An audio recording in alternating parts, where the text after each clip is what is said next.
À chaque rentrée scolaire le même casse-tête reprend. Quelles activités extrascolaires pour nos enfants? Beaucoup de questions se posent, et je vais vous donner mes meilleurs conseils pour bien choisir ces activités sans stress. L'âge de vos loulous quand ils sont jeunes, c'est tout ou rien. Tous les attirent ou alors ils n'ont envie de rien et préfèrent rester dans vos jupons. Ne pas les forcer c'est une chose, mais essayer de les initier ne peut pas leur faire de mal non plus. Si vous n'avez vraiment aucune idée, et lui non plus, choisissez les formules, initiatives, les associations qui font essayer un peu de tout, renseignements dans votre mairie. Plus jeune il faut les diriger vers des activités tournées vers la baby gym, le cirque, l'équitation, le dessin. Vers 6 ou 7 ans on peut se tourner vers la musique, la danse, le tennis et les sports collectifs.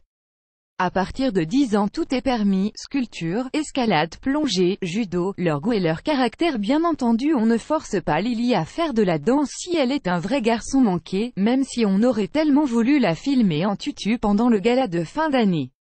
Elle aime se défouler et doit apprendre une certaine discipline. Un sport collectif sera parfait. C'est elle, et non vous, qui pratiquerez cette activité, donc ne lui imposez pas vos goûts.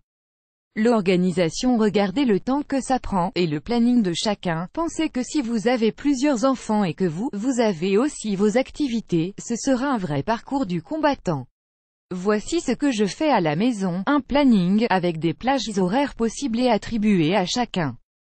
J'ai également imposé un seul sport et une activité culturelle par enfant. Ainsi ma fille fera de la musique et du judo, mon fils du dessin et du basket. Croyez-moi, c'est déjà bien assez. Tout cela doit se passer dans la joie et sans stress. Pensez également qu'ils ont déjà l'école, et les devoirs, et qu'ils y pratiquent déjà des activités variées. Il faut garder du temps en famille et des activités collectives pendant les week-ends. Et ne pas les épuiser. Le coût des activités. Certains sports sont plus onéreux que d'autres, l'équitation par exemple, ou encore la plongée ou l'escalade. Il y a l'entretien des animaux, l'achat du matériel. Renseignez-vous bien sur ces coûts avant de vous lancer.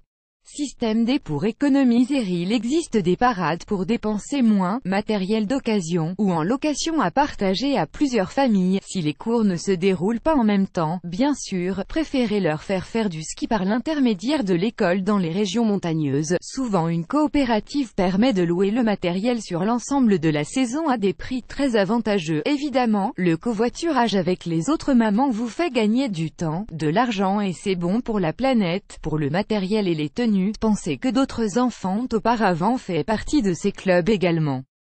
Pour ma fille, j'ai récupéré un judogi à sa taille gratuit, qu'un enfant d'une année précédente avait laissé au club. Si je dois lui en acheter un autre l'année prochaine, je lui laisserai à mon tour quand il sera trop petit pour elle. Pour la musique, louez les instruments ou achetez-les d'occasion quand vous serez sûr que votre enfant se perfectionnera.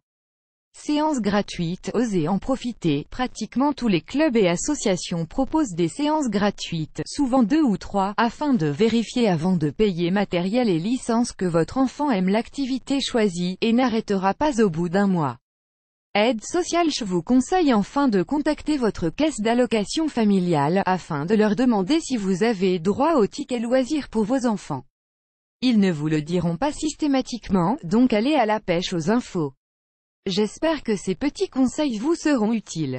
Si vous en avez d'autres, laissez-les nous en commentaire. Vous aimez cette astuce, partagez-la avec vos amis sur Facebook. À découvrir aussi, 20 super activités pour occuper vos enfants pendant les vacances sans vous ruiner, 43 activités d'intérieur pour occuper les enfants qui s'ennuient.